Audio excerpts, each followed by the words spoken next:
Hold on a second. Yes, mortal, I'm talking to you. Are you really sure you know what you're doing there? Cutting a person's life thread results in death, and that's irreversible. Clotho, say something.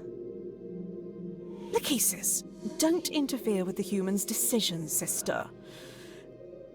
As goddesses of fate, we are supposed to remain neutral observers.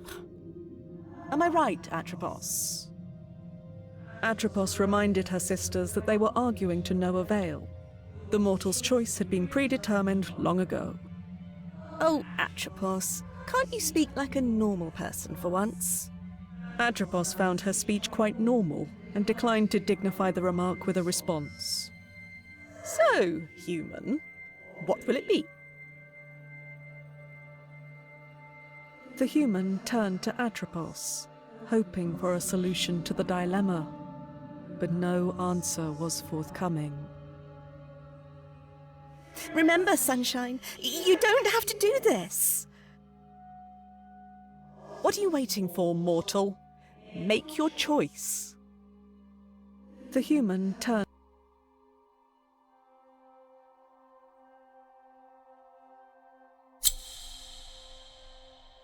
I don't like this part of the story. Me neither, to be honest. And yet it had to be told.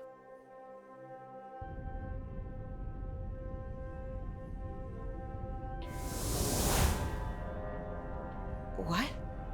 Wait, I remember this place. We were here together many times.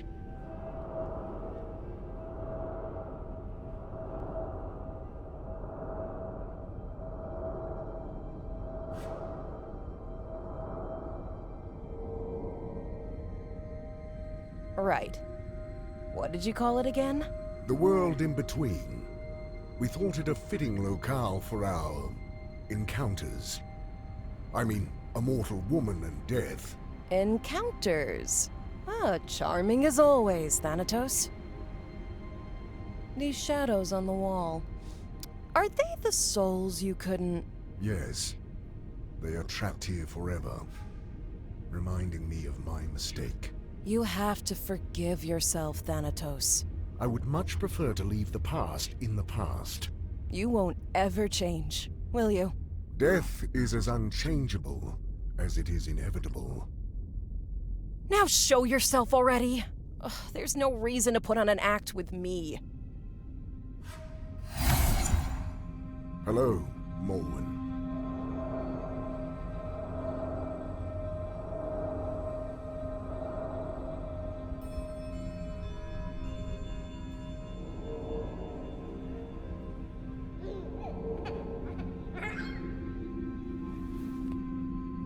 You look...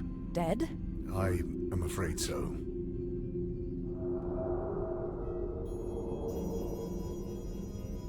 What about Prim? Is she... The child is all right. There is no need to worry.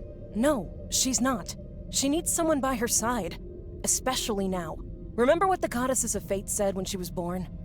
A power over life and death would awaken in her, as soon as... As soon as she turns 16, I know. Forgetting things is not in my nature. Listen to me. Up until now, it wasn't a problem for you to keep to yourself and do your thing. We got along just fine without you. But now things have changed. She needs help. Well, I have heard the orphanages these days are not as bad as people make them out to be. Is this all a cosmic joke to you? She's your daughter too. How am I supposed to take care of a child? You know who I am. I know you have your responsibilities, but your daughter is one of them now. She needs you. I need you. So you'll have to find a way to make it work. Promise me you'll take care of her. Promise me! So be it. I promise. Good. And you be nice to her, you hear? Fine. I will try. Then I think I'm ready for whatever comes next. Goodbye, Morwen. Safe travels.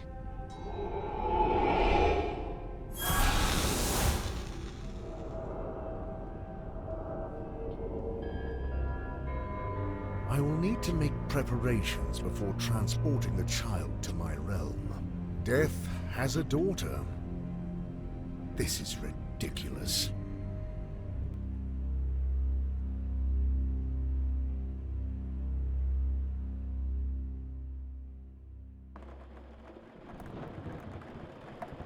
In the land of the living, Prim didn't have the slightest idea that Thanatos, the god of death, was already on his way to her.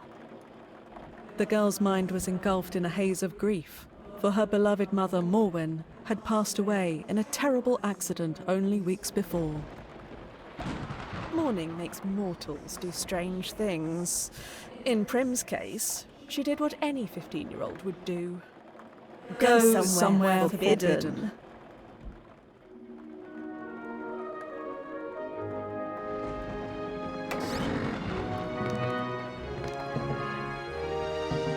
This is it. Mom's secret hideaway. She never let me up here. Prim? Are you sure this is a good idea? It's really dark up there. Don't chicken out again, Triss. Can't we at least wait for better weather? This storm is making everything twice as creepy. Oh, come on, scaredy pants. You promised don't bail out now. Do I really have to? Tristan, please. This is important to me. Going through Mom's things might help me feel close to her. Even if it's just for a moment. Oh, fine. But I'm staying on the ladder. Whoa! What is all this? I have no idea, but we're here to find out.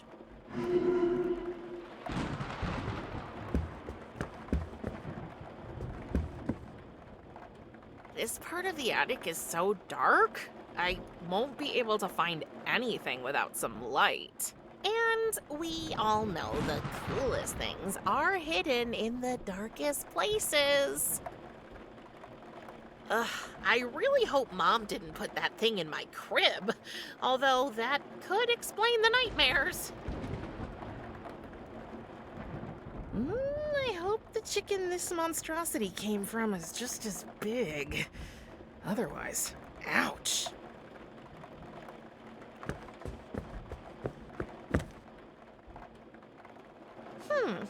I wonder where this is.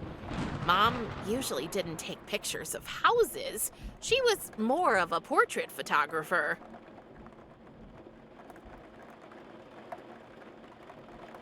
Why don't you come up here and help me? No, thank you. Oh, really? What is it this time? Your fear of the dark or your fear of enclosed spaces? But both. And don't forget the spiders.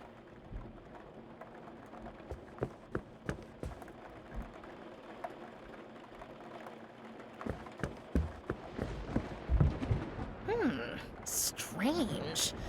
The floor makes a different sound here. The floor at our house does that all the time. And you should really get that fixed. It drives me up a wall. Madame can move to a hotel anytime she pleases. Ha ha.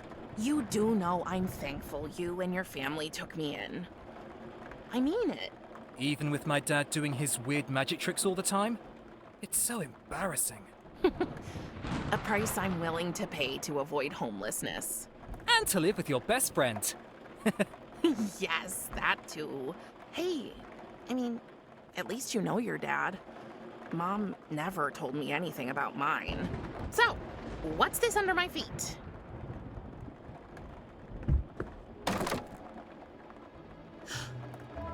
Jackpot.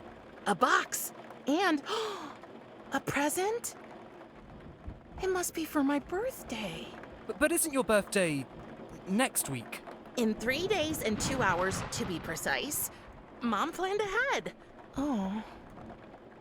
It's like these things were waiting here for me.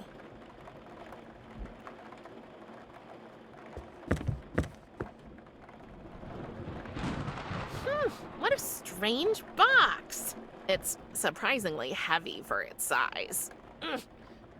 I can't lift it. But I can try to open it. It's locked, but there's no keyhole.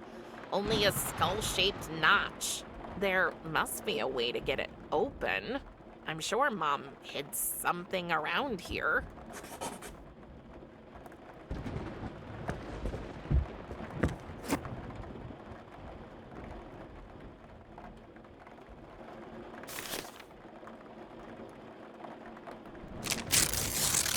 Mom's camera! It meant the world to her, and she wanted me to have it.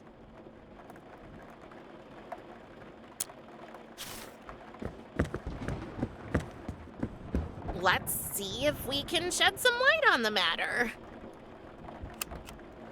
Oh, it looks like the batteries are dead. I should ask Tristan if he can get me some.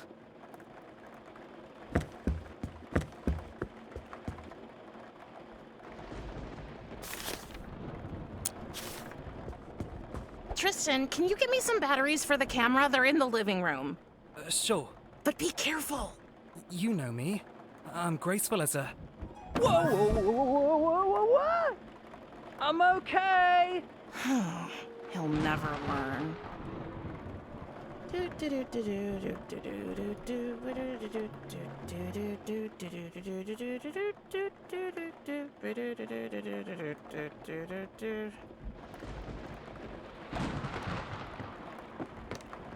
Here's the batteries. And a cookie. Thanks.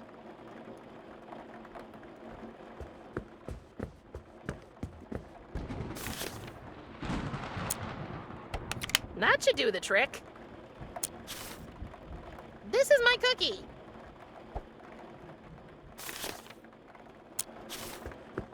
Let's try it again. I should have a look at the photo. Maybe I can spot something interesting. So that's what it looks like over there. More boxes. Wow. But wait, what's that shiny thing? Something must have reflected the flash. I'm sure I can find it in the dark now.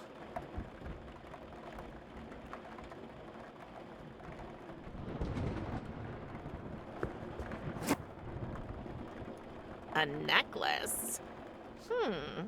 Must have been Mom's. I didn't know her taste was so morbid. I know Mom will never read these lines, and yet, I know it sounds stupid, but writing these diary entries almost feels like talking to her in a way.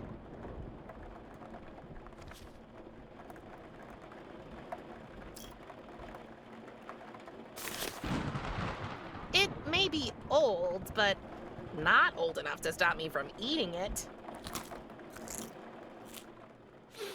Yummy!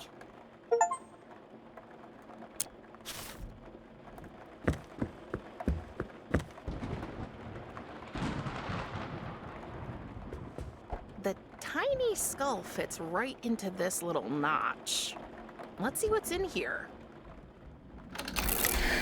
What? What was that? Okay, things are getting way too strange up here. Prim, can we go now? Please? You know what? You go ahead. I need a few minutes alone anyway. Are you sure? Yup, but leave me some cookies. You better make it quick. They say time heals all wounds. Yet grief is not so simple. The pain lingers, a persistent ache that refuses to fade away. But it transforms, shifts shape, becomes a more tolerable burden. The comfort of a friend, a soft bed, or a plate of cookies can make all the difference in the world. Because let's face it, cookies make everything better. It's full of instant photos. What a surprise! Mom took her camera with her everywhere, and guess who was her favorite subject? Oh, here she is. My mom, Morwen. Beautiful, wasn't she? Oh, that was after Tristan's weird obsession with becoming a rope dancer. Didn't end too well for him, to no one's surprise. He really is one big doofus. but he's my doofus. What the heck? Who is this? Okay. What's that shining behind those boxes? What's that strange light? What's that? I'll move these out of the way. Whoa. Nobody's gonna believe this. Curious, but not without fear, Prim approached the circle of light that had manifested right in front of her. Before she could reach it, there he was. Out of the portal stepped a hooded skeleton with eyes as black as the darkest night. And in a voice that sounded more in Prim's head than in her ears, the monster spoke to her. I am Death, your father. And from now on, you are my ward. Humans have absolutely no idea what to do when they encounter the Grim Reaper. So, after carefully weighing up all their options, most of them pick the obvious thing and just drop dead. In Prim's case, Thanatos had made sure that wouldn't happen. Thus, when she met him, she only died a little bit. And she changed. Just enough so that he could take her to his realm. And as she was carried into the portal by her long-absent father, Prim left behind a whole life, a faithful friend, and a broken camera. Prim? Prim? No matter how often or how loudly Tristan called her name, Prim was nowhere to be found. Oh, poor dear. Little did Prim know she had been transported to a place where mortals can only go once their life has come to an end.